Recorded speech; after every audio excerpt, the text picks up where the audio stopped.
We're going to create a sticker pack here today. So what I'm going to have you do is create a group of stickers that are going to resemble who you are. And we're going to practice using these great features in Canva in order to do that. And we're going to use our sublimation printer to print them out and our heat press to be able to press them directly onto an adhesive. So you can place these onto your laptop, on your notebook, your water bottles, all that good stuff. So here we go. We're going to move over into this toolbar that says elements, and I'm going to choose the elements feature, and I'm going to search for something that I'm interested in. So I'm going to choose ice cream, and I'm going to go ahead and search through these graphics. I'm going to go with just this first one. I like the sprinkles, and I'm going to insert these pictures onto another document. So I'm going to open up to the second page. This is an 8.5 by 11 sheet of paper because that's going to be what I'm going to be printing on.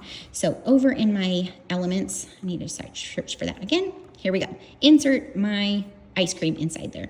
Another thing that I'm going to search for is going to be a dog. I have quite a few of those. So I'm going to look for a cute little corgi. And okay, let's see. Here we go.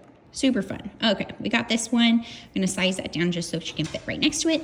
Next one is that I like flowers, so I'm going to search for a flower inside here. Going to go ahead and search for an item. You are welcome to mix and match whether you like the picture looking or if you like just the clip art style, your choice. So go ahead and move those down, and there we go. And the next one is that I'm going to practice using an actual image. So you are welcome to have the insert of your pictures on there as well. So I'm going to have 4 of these pictures, and what we're going to be doing is we're going to go ahead and take a look at making sure that these look like they're going to be stylized together. So using this tool in Canva is going to be your style matching, and you see that this corgi has this black outline around it, and none of these 2 graphics do. So what I'm going to do is I'm going to click on the flower, and this is the kind of the style that I like. I'm going to click on this flower and it will open up a new toolbar for me. On the top it says style. I'm going to click copy art style, and then I'm going to click on the graphic that I want it to mimic. So I'm going to go ahead and click on the corgi. I'm going to try to match that color style. I'm going to click one more time for this color of this flower. Do that same thing, and I'm going to do the same thing to this flower, and you can see they're both kind of thinking. It will take just a little bit of time, but this is a great way for you to really stand out when you're using Canva graphics to make it really unique and yourself. This is also a great tool if you were going to be making something more of a black and white image. Then you can go ahead and do so by choosing a black and white outline, and then it will go ahead and remove the background for you. You see that it did keep this black outline to it, so it didn't quite change it the way that I was hoping for by getting rid of this black outline. For today's project, I guess that's fine. But you did see that these kind of look like they're more stylized together. So now I have this graphic right here, and these are all of our dogs, and this is an image. Now there are stickers that do come in a rectangle or a square or a circle shape perfectly, but for this project, I'm gonna practice doing more of this die cut look. So what I'm gonna do is I'm gonna click on the remove background tool, which is this BG remover, and that's going to remove the background of this image, and it has just all these 4 dogs. Now, I'm going to go ahead and just highlight maybe one of these dogs just to show you how this works. So one way that I can do that is I can go into my eraser tool, and I'm going to click the magic eraser, and now I'm going to highlight just this little dog right here, and I'm going to erase just the items that I do not want anymore. So anything in purple is going to be removed, and I can make my brush smaller or larger depending on how detailed I want to get it. For this project, I'm just kind of showing you a rough element of it. Okay, so, and I'm going to go ahead and highlight in purple some of the other features around this dog, just so then that way when I crop it, I don't have to worry about having a little extra ears on the other parts. So as this magic eraser goes, then I can press this X button and it will eliminate it and give me just this. Now I'm not quite done yet, but I'm gonna hover over the edges of my box, and I'm gonna use the purple tool to kind of just crop this image to be how I would like it. So now I just have this cute little dog's face. Her name is Annie. I'm gonna enlarge her so you can kind of see what she looks like. All right, so next thing that I'm gonna do is I'm gonna make sure that my stickers are the size that I would like. I can fill as many stickers as I can on this 8.5 by 11 sheet of paper, but I do wanna have a little extra room on the edges so that way my printer doesn't cut it off. So I do want to recognize that stickers who are really small, it's gonna be a little bit hard to cut them out. So what you will wanna do is go ahead and highlight your item and go over to the word position, click on position and you have the arrange or layers. We're gonna be looking at this arrange feature and we're gonna look at your width and your height. And we want our stickers to be about 2.5 to about 3 inches in height. You're welcome to go a little bit bigger, but typically on water bottles, you want about 3 inches in stickers. So this is a little bit taller, so I'm just gonna change this to be about 3 inches and press enter. Oop, let's try that again. I might need to choose the ratio to lock it. We're gonna choose 3 and enter, and then go ahead and size it down for me by using just the height.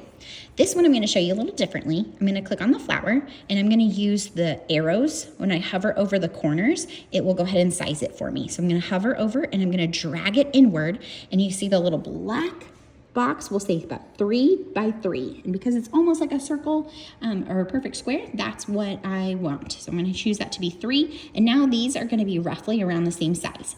For this corgi, I'm gonna do the same thing by just dragging it in until I see about the 3-inch mark. Move those over, and same thing with this dog, move her in. There we go. So we're about the same size. As you can see, I still have a lot more extra room that I could add some more stickers if I would like to. You can duplicate these stickers by a graph, taking everything and just clicking once and pressing this duplicate button, and now you have multiple.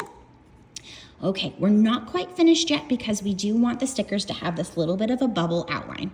We're gonna click on the item and we're gonna choose the word edit, and we're gonna scroll all the way down until we get to the shadows feature, and you're gonna press see all. Click on the outline and it will create an automatic black outline. I'm gonna change the size to be as large as possible so it has that little bit of that die cut around it. This is because if I was gonna be cutting around the sticker, I don't wanna have to cut directly next to the actual graphic. I wanna have this little extra bubble effect. And now I'm gonna change my color to, actually I'm gonna leave that there. Okay, now I'm gonna go ahead and press duplicate and arrange it directly on top of each other. And press the edit button. Then I'm gonna go over to the color. Instead of black, I'm gonna change it to be a white outline. And you see it wasn't quite outlined perfectly. So now it has just this faint little outline, and that way I will, when I print it, I'll have a white outline. And then this little black mark will tell me where I actually wanna cut it. Let me show you again. Click on the corgi, and we're gonna click edit. Scroll down until you get to shadows, which is over on the bottom. Press see all, shadow, change the size to be completely large. Now she has much larger shadow. Leave it black. Then I'm gonna press duplicate, and I have the same exact one, but this time, this front layer, the one I just duplicated, I'm gonna change the color to be a white, and I'm just gonna drag that all the way up to the very corner, and now it has white. I want this to be overlapped, so I'm gonna click and move it until it is completely over the back one. And you can see it has just this black little outline to it, so it tells me where I'm gonna be cutting without giving me that black stark background. So you're gonna do the same thing for your other 2 items. All right, here we go. Outline, size all the way large, duplicate, change the color to white, arrange it to the front, and then you can also do this for pictures as well. I should have also told you that you could change your style match. If I wanted this dog to not look like an actual picture, I could change her into being like a line art, a doodle, some different types of graphics, and that might be kind of a really fun way. If I changed her into a cartoon, let's just see for fun what would this look like. Lots of different types of styles to kind of make your stickers unique and different. Scrapbook is a great feature. Oh, she definitely looks like a cartoon. All right, so there we go. If I wanted to keep her the way she is, it's a little bit different. Okay, I'm gonna undo that just so that you can see that I can print pictures as well. Press the edit button all the way down, outline, change the outline. If I went really large on this one, because it's bigger from the other picture, this is where I have to use my judgment and go ahead and just kind of manually adjust of how wide I would like her outline to be. Press the outline button and the duplicate button, change the color over to white, and I'll arrange it right on top of each other. So there we go. That's how I would create my sticker pack. And once I'm done, I'm gonna go over to the share button and press download. Change this feature to either be a JPEG or a print. Print is probably going to be best for what our project is going to be, since we're going to make these into physical copies. And since I have multiple pages, I only want to print the current page. Then I'll press done and download. And now I'm ready to go ahead and take this over to the sublimation printer and press print.